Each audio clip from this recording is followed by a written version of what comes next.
అన్నారు, నా జీవితంలో నాకు ఆత్మనిచ్చింది మా స్వామి దయానంద సరస్వతి. మామూలు వాళ్ళని ఇన్స్పైర్ చేయలే, మొత్తం బ్రిటిష్ సామ్రాజ్యాన్ని వణికించగలిగేంత గొప్ప సత్తా ఉన్న వ్యక్తుల యొక్క ఇన్స్పిరేషన్ ఎవరంటే ఆయన స్వామి దయానంద సరస్వతి. వాళ్ళ కారణంగా 50 years ఈ దేశంలో రెవల్యూషన్ నడిచింది. 50 సంవత్సరాలు నడిచిన రెవల్యూషన్కి బేసిక్ ఏంటంటే దయానంద సరస్వతి 1875 to 1900 వరకు అని 1884 చనిపోయిన బహుశా ఆర్య సమాజ్ యొక్క స్థాపన 1875 జరిగింది. ఆ 59 years ఏజ్లోనే ఇంట్లో బయటికి వెళ్ళిన తర్వాత వివాహం చేసుకోండి, సన్యాసుకోండి, జీవితంలో రియలైజ్డ్ సోర్స్గా బ్రతికి సత్యాన్ని మాట్లాడిన వ్యక్తుల్లో స్వామి దయానంద సరస్వతి. ఆయన కారణంగా వేదాస్ వైపు మళ్ళీ మనం వెళ్ళినాము.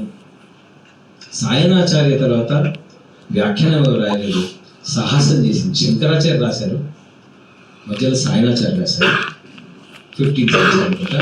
తర్వాత రాయగలిగే సాహసం అవుతుందంటే స్వామి దయానంద సరస్వతి. ఆయన ఇన్స్పిరేషన్తో ఈ దేశంలో లీడర్షిప్ నిలబడ్డారు.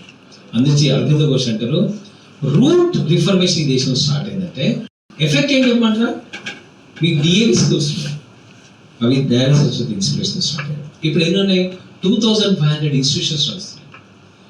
గురుకులాలు ఉన్నాయి. మహిళలు ఇప్పుడు వేదం చదవకూడదు, ఈ కులమా చదవకూడదు అన్న దేశంలో కూడా అందరు చదవచ్చని సాహసం ఇచ్చింది, ధైర్యం ఇచ్చింది దయానంద సరస్వతి. ఈరోజు 400 గురుకులాలు ఉన్నాయి. అందులో నుంచి వచ్చిన వ్యక్తి ఒక కథ రామదేవ్ బాబు. మన కామారెడ్డి గురుకులో చదువుకున్నాడు. కామారెడ్డి స్టూడెంట్ ఒక రకంగా. కామారెడ్డి గురుకులో చదువుకున్న రామదేవ్ బాబు ఈరోజు ప్రపంచం మొత్తం జయించగలుగుతాండి. గురుకుల యొక్క ఎఫెక్ట్ అది, వేదం యొక్క ఎఫెక్ట్ అది, వేదం అట్లాంటి వ్యక్తి నిర్మాణం చేయగలుగుతుంది. దీని యొక్క ప్రభావానికి మూలమైన స్పేస్ వేసింది ఎవరంటే స్వామి దయానంద సరస్వతి.